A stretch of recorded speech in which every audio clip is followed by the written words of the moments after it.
Today in one Roving cook we're going across to the Isle of Arran.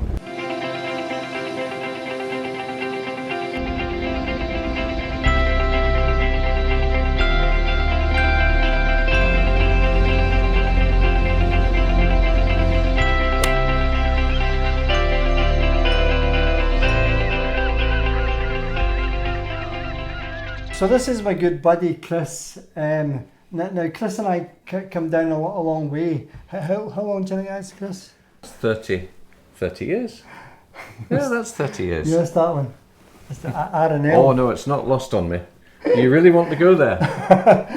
You want the story? No, it's all right. It's fine. So I used to work for Chris. Chris ran a video company called Flashback Video, and so all these years later, the two of us are now doing basically, well, in my case, home cooking. What would you call your? Oh, it's home cooking these days. So home cooking. But when we moved over here in '97, we were cooking dinner for guests as well as breakfast. Yeah. And doing a full-on dinner with a full-on choice menu every night.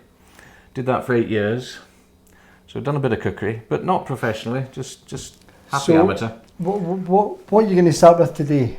Well, this is it's not a full meal. This is just a vegetable that can accompany any sort of meat dish, good with chicken, just a tasty vegetable. Tasty way of getting your 5 a day. I reckon if you have a portion of this, you're probably getting 2 of your 5 a day. Red cabbage, which by itself isn't very interesting. Any sort of cabbage isn't very interesting, but it's good for you.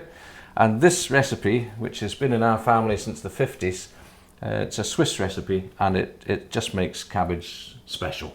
Okay, so unless you're feeding the 5,000, you don't need a whole red cabbage. Half of one of these will do. Sometimes you can buy a wee one, and that's probably the best size.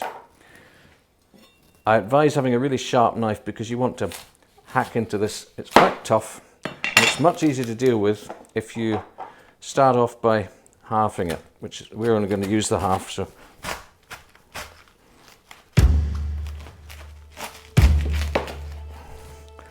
half of one of these is quite enough, and with that you would use 2 apples, 1 onion, and that's what we're going to start with.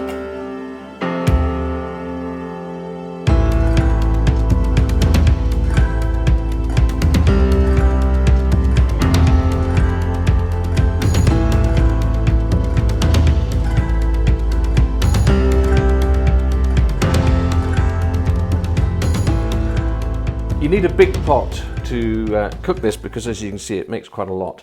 This is an old pressure cooker that no longer pressures because it's seen lots of use, and I wouldn't trust it anymore up at pressure. You don't need to pressure cook it. Obviously that shortens the cooking time a bit if you do use that.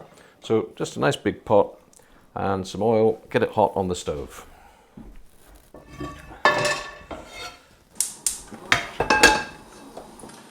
You just want a glug of cooking oil. Get that nice and warm, and then we'll chuck in the onion.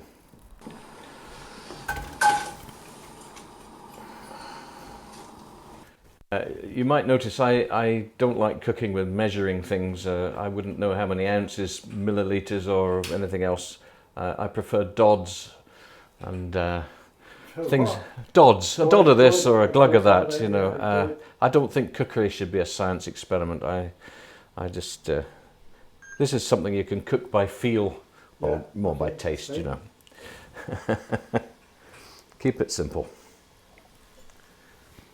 So I'll chuck in the cabbage.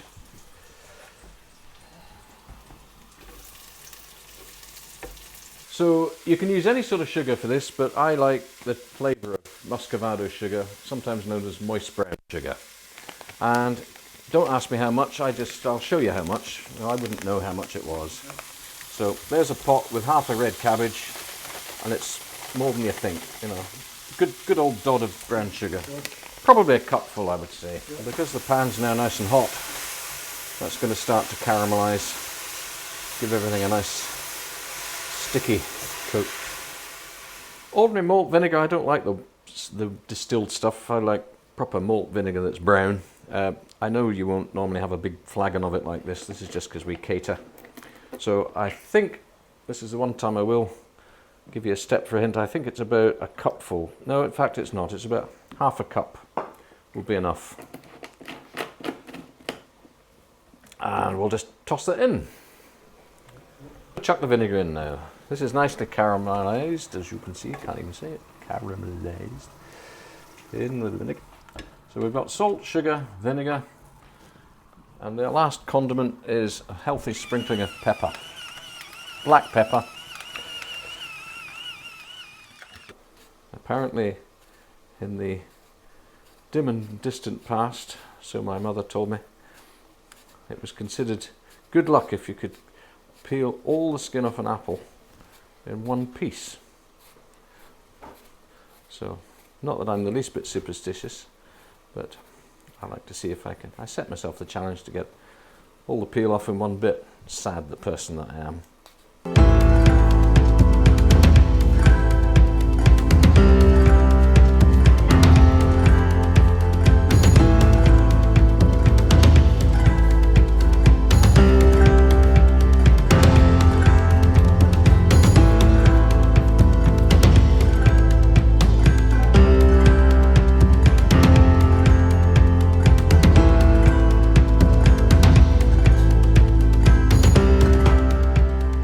The other ingredient that we're going to put in some raisins. You could use sultanas. And how many? Well, as many as you fancy. I'm going to put in a couple of handfuls. So that's really it. It's very simple, and it's just a case of cooking this now until the cabbage is tender. 10-15 minutes as a rule, maybe a little bit longer because the lid is off. Just keep stirring it and cooking it.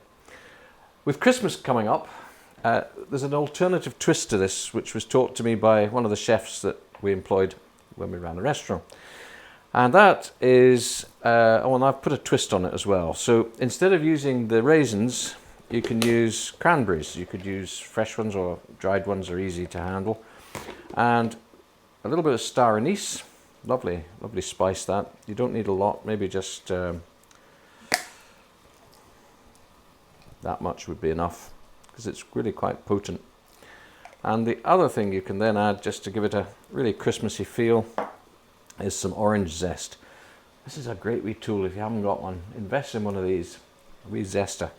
And it's just a case of drawing this down, any citrus fruit, and you get this lovely fruity, waxy zest. That's where all the flavour of an orange is. And it doesn't add wetness to the dish, but it adds masses of flavour. You can use it on lemons, grapefruits, limes. Really handy tool. And because this gets cooked, it doesn't end up bitter as it might be if it was just raw.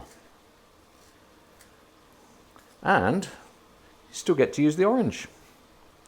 Fill out a favour.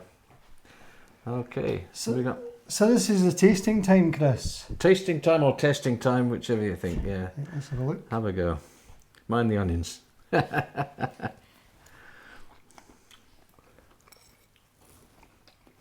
That is really nice. It adds such a flavour. You wouldn't believe that was cabbage. We got our kids to eat this when the age when they wouldn't have eaten it otherwise. Yes, oh yeah, absolutely. No, that's gorgeous. And as you can see, it's just full of goodness. So I reckon that's at least 2 of your 5 a day if you have a good portion of that. But it's great. This goes with venison, steak pie, chicken. Very versatile. No, that would be lovely with venison or steak, good, as you say. Or grilled chops. Or it's a good punchy flavour. And an interesting bite. It's still got a bit of crunch to it. Yeah, absolutely.